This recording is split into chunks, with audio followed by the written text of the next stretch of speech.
In this video, we will be discussing how to do exponents in Python, starting with just the operation base star star exponent, then doing the same thing but with the built-in pow function based to an exponent, and then doing some modular arithmetic. And if you don't know what that is, don't worry, we will explain it. But we're doing some modular arithmetic with the pow function, and that will be including a base 2 an exponent with this mod value, or quote-unquote modulus value, finding the modular inverse of a number with the pow function, and then raising that modular inverse to an exponent with the pow function. But again, not to worry if you're unfamiliar with some of that terminology, we'll explain it all. And then we'll wrap up with something a little bit easier than the modular stuff. We'll wrap up with the math modules power function math.pow and talk a little bit about how it's different in some ways from this built-in pow function. But first things first, what are exponents? Well, exponentiation is a mathematical shorthand for multiplying a number by itself as many times as you want. So, for example, you could just multiply 8 by itself 5 times, and I'll give it a shot. It's going to be a huge hassle, as you'll see. That's 1, 2, 3, 4, 5, and you see I had to count it out. Maybe I lost track, who knows. Okay, and it gives you this figure. Well, that's very tedious, and that's only with 5 numbers. You certainly wouldn't be able to do that with 50 numbers or 100 numbers. Not going to work. Instead, you use exponents, and if you were to write this on a sheet of paper, for example, you might write something like this. That's the base of 8 to the power of 5, okay? And so sometimes you'll see people, including with my file name here, where they write it with a little caret, 8 to the power of 5. So if someone's sending you, an email or something, and they're saying 8 to the power of 5, or writing it out in a Word document or something, and so they might do 8 with a little caret of 5. Is that going to work? Will that give us 8 to the power of 5 in Python? No, it gives us 13. Suffice to say, the caret is already taken. It does something else entirely. So it's not going to give you the exponent 8 to the power of 5. Instead, the most basic way to express this exponent is with 2 asterisks. That's star star asterisk asterisk, okay? And that's 8 asterisk asterisk 5. And what'll that give us? And indeed, it gives us the same value that we got up here. We are getting down here, so the good news is I did type it incorrectly up there. Okay. And so that's kind of the basic vanilla way to do an exponent in Python, but another different way to do this is with this pow function, P-O-W, okay? And in PyCharm, it actually tells you when you type it out what the arguments are. And so let's ignore mod for now. Believe me, we'll cover it probably even more than you want. But for now, let's just start with base, comma, exponent. All right. So let's do 8 to the power of 5. 8, comma, 5. 8 is the base, comma, 5 is the exponent, and let's print that and see what happens.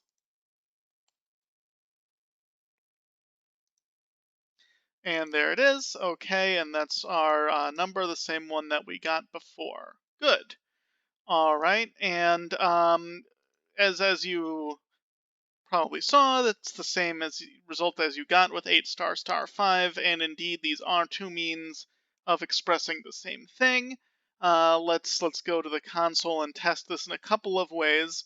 One thing you can try is 8 star star 5 equals pow 8 5. Okay, and so what is this asking? This is asking, is this a true statement? Are these two things equal to each other? and it's true, but don't put too much stock in that, as we will see later in the video when we do the math.pow. That doesn't necessarily mean that they're the same precise thing when we're dealing with numbers. So let's try one more thing, and that's to take the type of 8 star star 5, and as you see, it's an integer, pow 8 5, and type pow 8 5, and it gives you an integer. So they're both integers. It's the same integer. It gives you the same thing. Okay, great. Well, what about taking an exponent of a negative number? So say you had a negative base, and let's just stay in the console for now. So pow, and let's just do negative 8, comma 5. So that's negative 8 times itself 5 times. And will this work in Python? It does. And so you see it's just negative 8 times itself 5 times gives you this negative number. You might remember from math class that a negative times a negative will always give you a positive, but a negative times a negative times a negative is really a positive times a negative, and that gives you a negative. Okay, and so that's perhaps fair enough, but what about a negative exponent? So now we're talking 8 to the power of negative 5. Well, what in the world would that give us, and what would that even mean to take something to a negative exponent? Well, first let's see what it gives us. It gives us this very, very, very small number. And so you see this is a tiny little number, because when you see this e to the negative 5 at the end, this is really telling you, hey, move this decimal place back to the left 5 spaces. So it's, a very, very small number. And what are we even doing here? How can you multiply something by itself negative 5 times? Well, just as negative is the opposite of positive, so too dividing is the opposite of multiplying.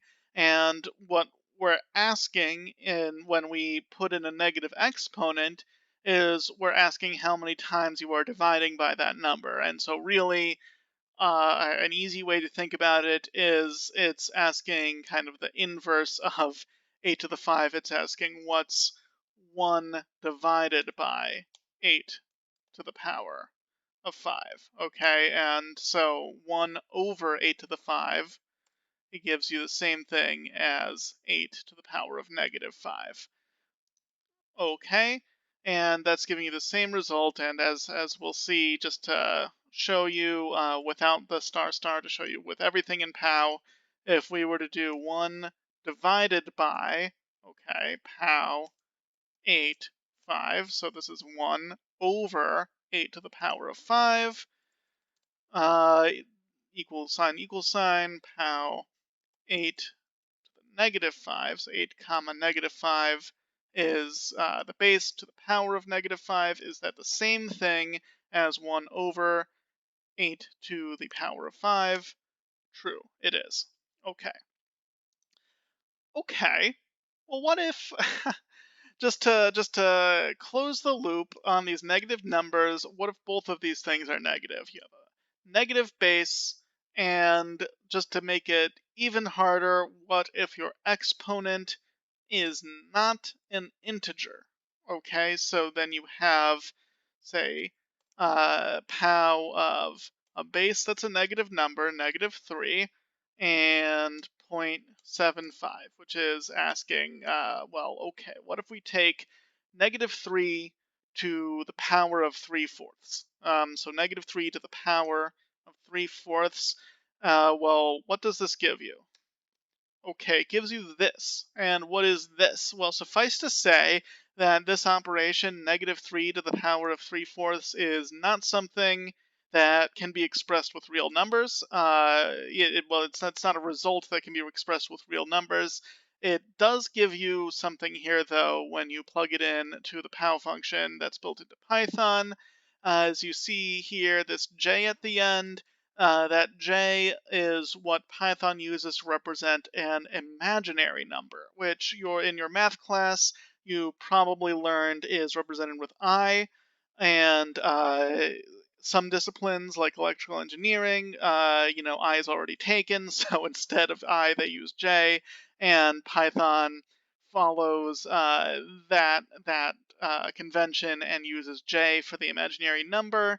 Why? Some say that it's because an I looks too much like a one, but really it's just because the powers that be decided a long, long time ago that that's how they were going to do it, and that's how they do it. Okay, so this is a complex number, and it does.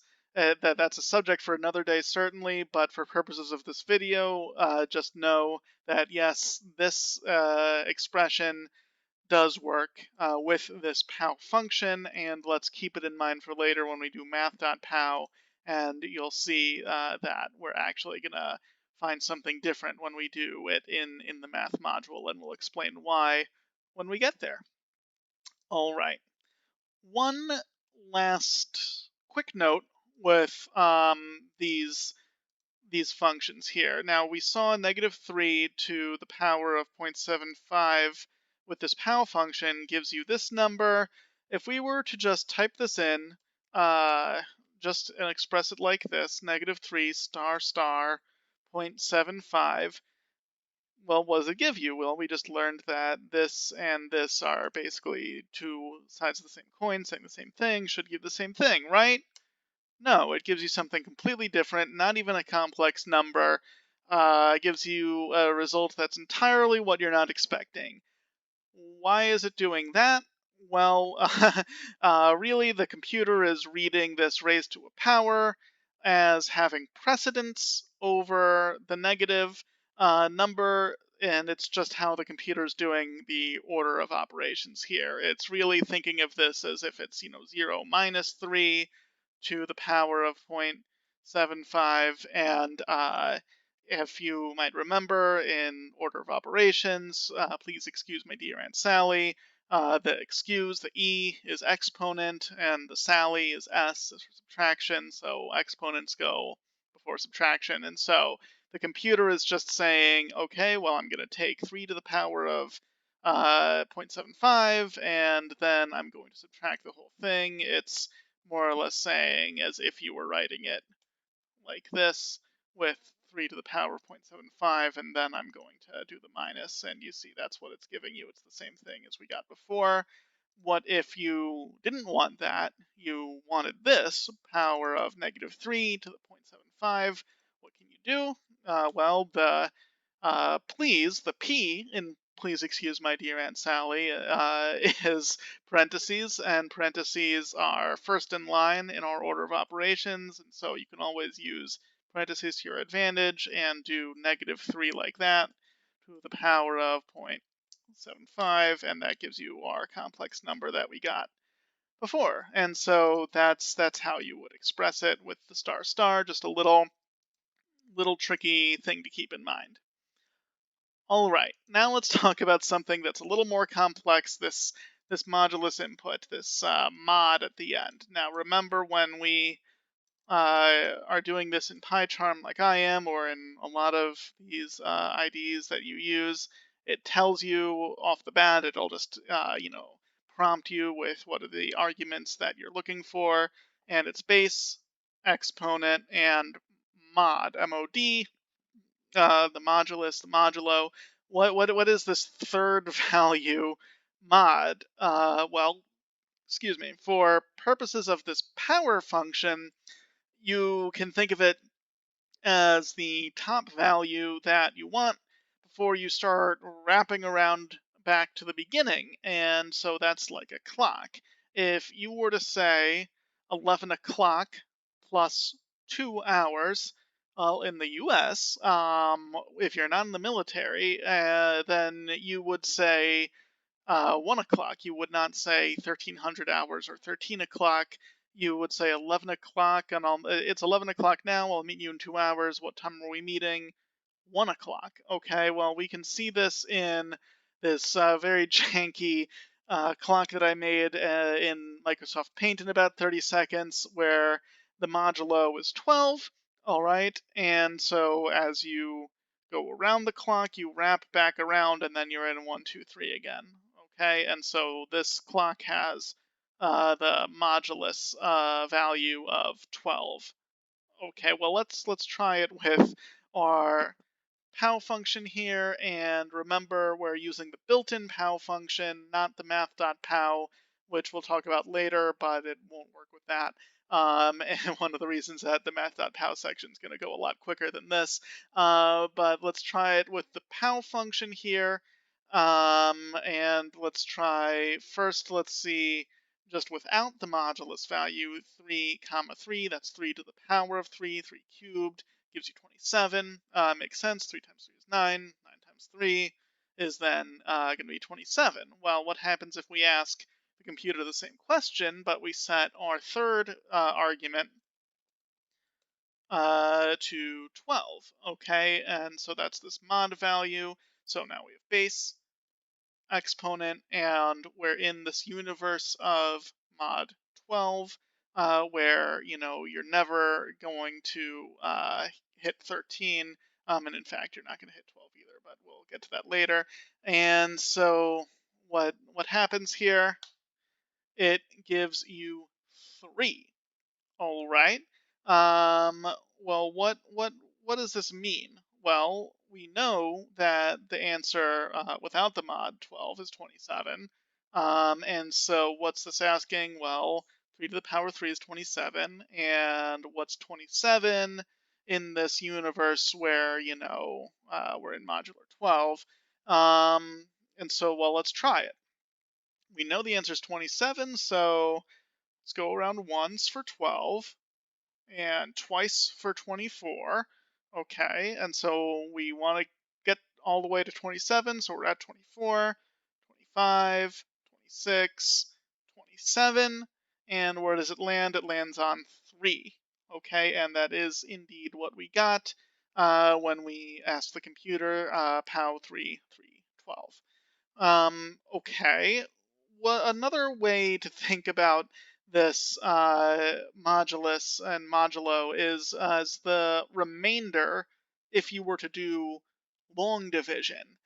So you might remember, in long division in school, if you were to take 27 divided by 12, what do you get at the end? What remainder? What? Well, remember we can go around the clock twice comfortably, to get to 24. So 27 will fit in 2 times comfortably. And then you have some leftovers. Okay, so you have 12, 24, and then you have a leftover amount of 3. So it's 2, 2 times with a remainder of 3. Okay, and so you might have learned before, or if you've seen other kind of math tutorials with Python, that you can use one operation you can use in Python is the percent sign to give you the remainder. And in fact, it's called the modulo operation or the modulus operator, or just mod. And so let's try that out. If you were to do 27, okay, which remember that's our 3 to the power 3 is 27, and then mod 12. And what's that asking? That's asking if you were to take 27 and divide it by 12, what's the remainder?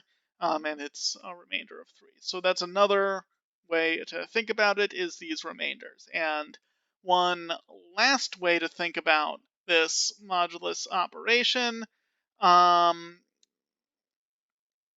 if if it's the remainder when you're dividing, then it's always going to give you whatever's left over after you divide by that number, right?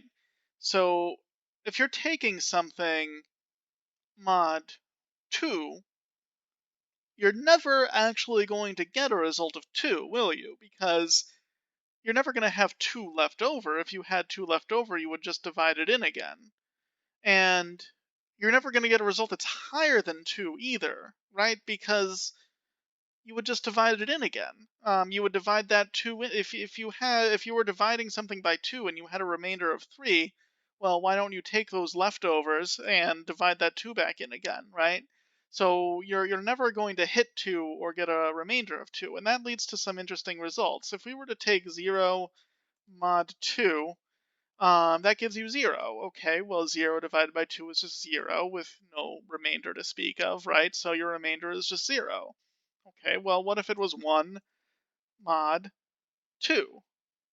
Okay, well, 1 divided by 2 is a half, so that's, there's 0 that go into 2, and then you're left with a remainder of 1, right? So you can think of it as 0, remainder 1, because if you divide 1 into 2, there's nothing, and so all you're left with is your remainder of 1, which is 1 half. Okay, and then 2 mod 2, that gives you back 0. All right, makes sense. 2 divided by 2, you're not going to have any remainder. All right, then 3 mod 2, well, now you're back to 1, and 4 mod 2, and you're back to 0, and 5 mod 2, and you're back to 1. What's going on here? Well, you can generalize this to say that every even number is always going to give you a remainder of 0 when it's divided by 2, and every odd number is always going to give you a remainder of 1 when you divide by 2. Always, always, and that has logic to it, because by definition, an even number is one where if you divide it by 2, that has no remainder. That's the definition. It's divisible by 2. And an odd number is one where, by definition, you have a remainder of 1. When you divide it by 2, it's not divisible by 2. It's 1 away from being divisible by 2. And so the same thing's true with our clock. If we just do 1 modulo 12, it gives us 1, okay, because we haven't gone all the way back around yet. We're just at 1, and the same's true all the way up to 11. Modulo 12, it gives us back our 11. But 12 modulo 12, that's 0, and that makes sense because 12 divides into 12, where we have no remainder. When we wrap back around and we get 13 modulo 12, we're not going to get 13 or anything else but 1. We're going to get 1 because that's our remainder, just like we would expect with our clock. If we have 12 and then add 1, we're not going to get 13, we're going to get 1. Okay, so if we were, you can actually do our arithmetic here. If you were to take 11 o'clock, and 11 o'clock can be expressed as 11 modulo 12, and plus 3 hours, 3 modulo 12. What does that give you? That gives you 14, and then 14, convert that, 14 modulo 12, it's 2 o'clock. And what if it was 87 hours? Okay, 11 o'clock, 11 modulo 12, plus 87 hours, 87 modulo 12. It's the same. It's still going to be 2 o'clock. 14, which we just saw, is 14, which we just saw, is 2. Okay, 2 o'clock. Okay, well, setting aside that somewhat of a tangent, let's go back to the POW function. Can you have a negative modular value in your POW function? Well, sure, let's try it. If we had POW of 3, 3, negative 12, and so what's this? That's 3 to the power 3, that's 27, with this modulus value of negative 12. Well, what does it give you? It gives you negative 9, and that makes sense too, because when this value is negative, you can think of it like you're going around the clock backwards. So if you take 3 to the power of 3 is 27, then you're going around the clock backwards 27 times and seeing where you land. And so let's try it. Well, you have negative 12, negative 24, negative 25, negative 26, and then negative 27. Where do you land? Negative 9. And remember, this right here, we land on this 9, and that's negative 9 because we were going backwards. We're going towards negative infinity. Okay. And so you can have this negative modular value. It will work. It's like you're going backwards. All right. Now let's move on to the next kind of topic here, which is taking a modular inverse using the POW function. And to start off as to what that means, let's first ask this question of can we take a negative exponent if we have a mod value at the end of our POW function. So let's just try. If you remember if we were to take negative 3 to the power of negative 3, what's this asking? It's asking what's 1 over 3 to the 3, 1 over 27. It's asking, and it gives you this number, which, as you'll see, is the same as 1 over 27, 1 over 3 to the 3. Okay, so we have a negative exponent, and it's this very small number, which makes sense because it's 1 divided by something, so it's going to be, some fraction. What happens if we throw on a mod value at the end of this of 12? Let's see what happens. How 3, negative 3, and 12. Will this work? Drum roll. No, it does not. It gives you a value error, and it says the base, which is 3, is not invertible for the given modulus, which is 12. Well, what does that mean? That means that, when the computer doesn't like it with the POW function. Well, what does it mean? It means that this base number is not invertible to this 12 number, which we'll explain in a second. But with the POW function, you're only going to get a negative exponent with this modulus number to work if the base and the modulus number are what's called relatively prime to each other, also known as coprimes, meaning that no integer greater than 1 divides them both. So you can't have any integer that's greater than 1 that divides both 3 and 12. Well, here 3 and 12 are not coprimes. They can both be divided by 3, which is greater than 1. 3 divided by 3 is 1. 12 divided by 3 is 4. So that's a no-go. And instead, let's just try it with another value that will work, and then I'll explain what's happening. So POW 3, rather POW 11, negative 3 and 12, and 11 and 12. Well, there's no integer greater than 1 that can divide both 11 and 12, so this should work. And it does, and it gives us a number. It gives us an answer this time, 11. 11 and 12 are coprimes. Our computer's happy. It's allowed. Okay, well, what in the world is this giving us? What is the significance of this 11 that we just got? It's tricky. So what we're going to do is look at the documentation, and as always, the link to the documentation that we use as the base of these tutorials is in the description. So feel free to click it and you'll see. But I just made a little snip and saved it right into PyCharm to show you. What is this saying? Well, this is saying if you have a mod present at the end here, okay, and then that mod must be a non-zero integer, okay. If the mod is present and the exponent is negative, then the base must be relatively prime to the modulus number, okay, we have that, good. Then here's where it gets a little tricky. When we have all these conditions met, what is actually returned to us is a little unintuitive. It gives us something interesting. It gives us this POW inverse base, comma, negative exponent, comma, mod. What? Well, let's walk through our example. We had POW 11, negative 3, and 12, and that gave us an 11. Why did it do that? So it takes the first value and it replaces it with what's called the modular inverse of that value. And then it raises that value to the, we had it as negative 3. So it takes the modular inverse, raises that to the negative of this exponent, which is really just the positive. So it's going to take the modular inverse of 11, and we will explain what that means, to the power of 3.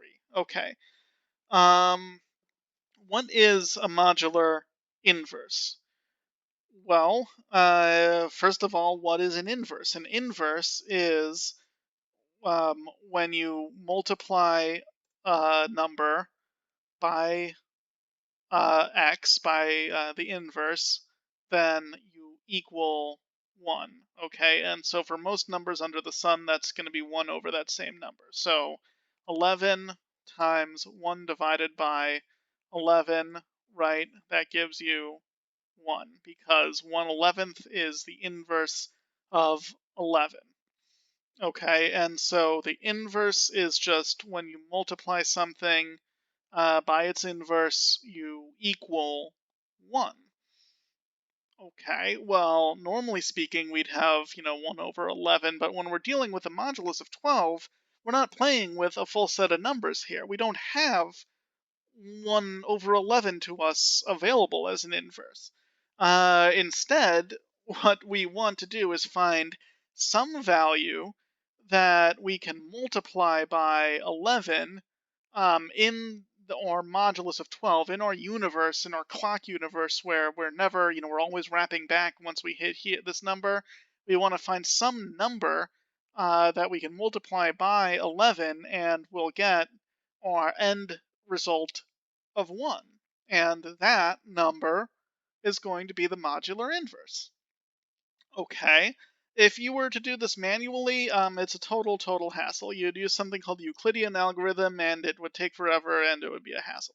But we don't have to, because we have the power of our machine here, and so we can just do it in Python directly. And so remember, when you raise something to the power of 1, it just gives you that number back. So like 11 to the power of 1, it gives you just 11 back. Okay, well, we know that from this, that when we feed in our pow of, the base, yeah, I'll just show you the pow of the base number, okay, comma, the negative of the exponent, comma, the mod. We know that if you were to feed in a -1 here, it's going to give you negative of the -1, so it's going to give you +1, right?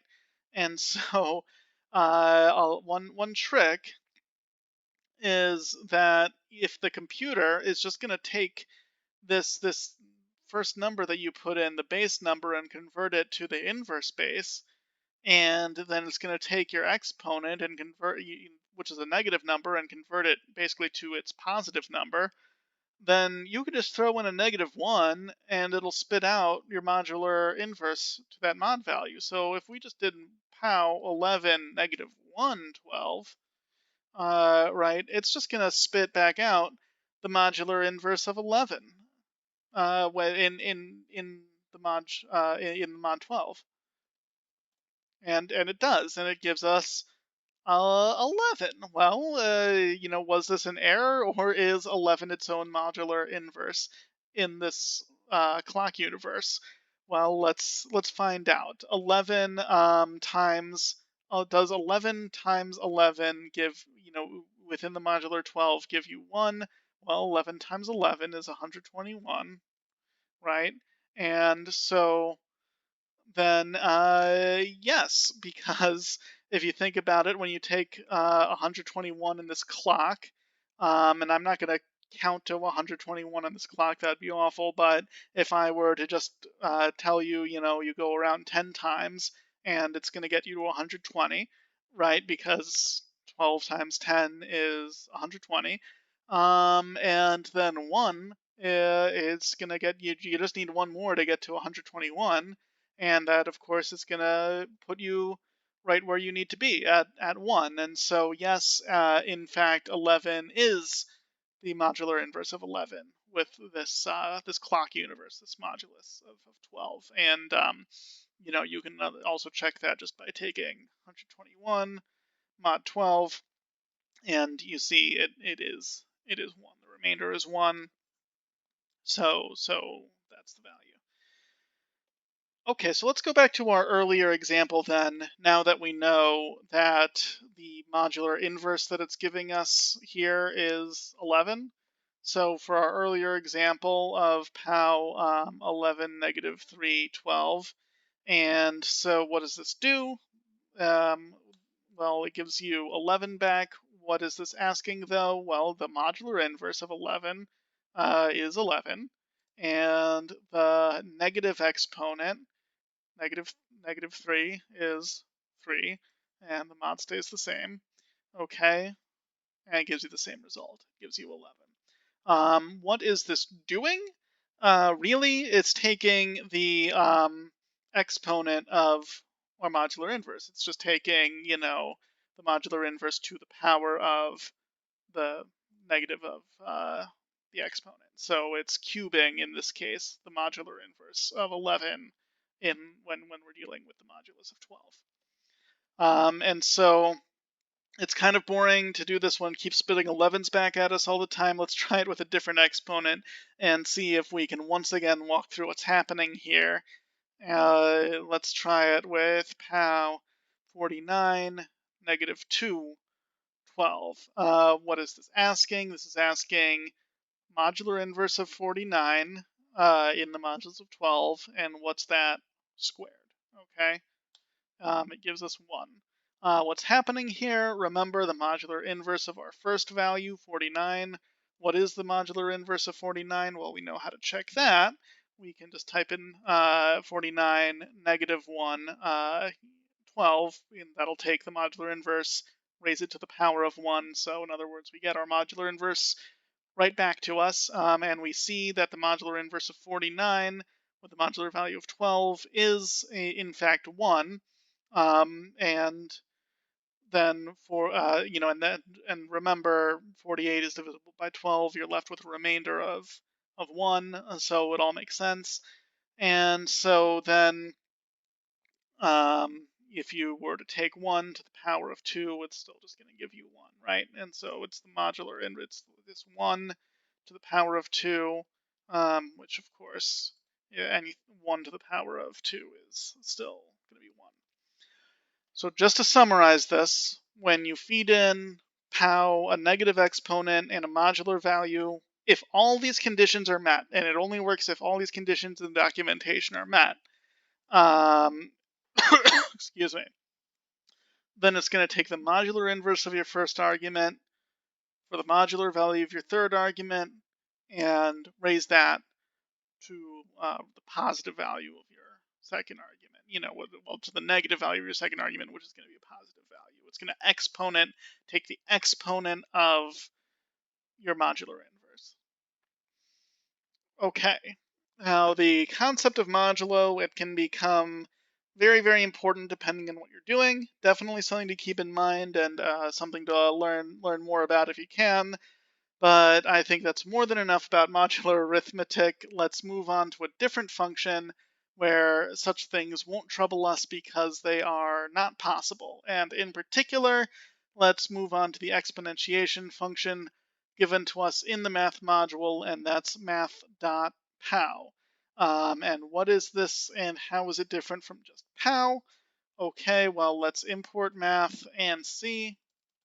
Import math, and then we write math for the math module, dot, to show we're going to use a function in the math module, and then pow for the power function, and PyCharm is very nice that it gives you, it shows you, hey, I'm expecting x comma y here, I'm only expecting 2 arguments, don't be throwing me any modulos. And so what does it do? Well, just like with the first 2 arguments of the POW function, it will take the base to the power, so 2 to the power of 3, and that gives you 8.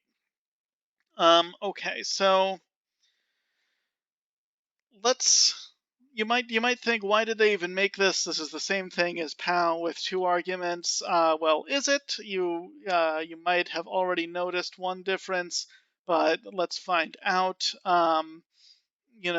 Specifically, well, remember, if you were to do the equal sign, one side, the other side, see if it's true, to see if something's equal to each other.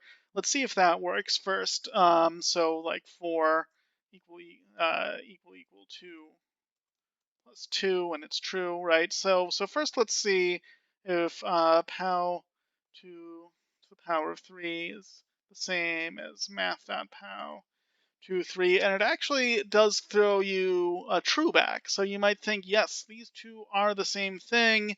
It's a total waste of time to make this. It's the same thing. Well, let's take a deeper dive and see if that's actually the case, and see if these have the same type. So type pow of 2, 3 is an integer. Type math.pow of 2, 3 is a float. So it's not the same thing, and you probably already saw that this actually spat back 8.0 at you versus the other one spat back just an 8 without the 0.0, and that shows you that this is the float value, not an integer value. Okay, and so math.pow, it gives you a float always, even when you're only inputting integers, while with the pow, if you input integers, it gives you an integer. And why was it coming back as true earlier? As they say, it's not a bug, it's a feature. For numeric values like this, when you type in a float and an integer and that have the same numeric value, Python's going to come back as saying they're equal. It leads to fewer errors coming up in big programs, so it's a good thing, something to keep in mind. But math.pow and pow give you different things in this case. Of course, pow can also give you a float when it's appropriate to do so. Remember, or pow of 3 to the negative 3, and that gives you a float value. See, type pow of 3 to the negative 3, class float. Okay, but it's not going to give you a float when you just type in integers, whereas the math.pow will. So depending on what you're doing, if you want a float value there, then even when you're only inputting integers, math.pow might be the better choice for you. Okay, one last thing. One limitation to math.pow is that it will not be able to give you a complex number. The math module doesn't do complex numbers. If you remember when we typed in pow negative 3.75 and gave you this complex number with a j at the end, which some of you probably learned is as I, but it's the imaginary number. The math module just straight won't do it. Let's plug it in and see what we get. If we do math.pow negative 3.75, will we get this complex number? No, we get a math domain error.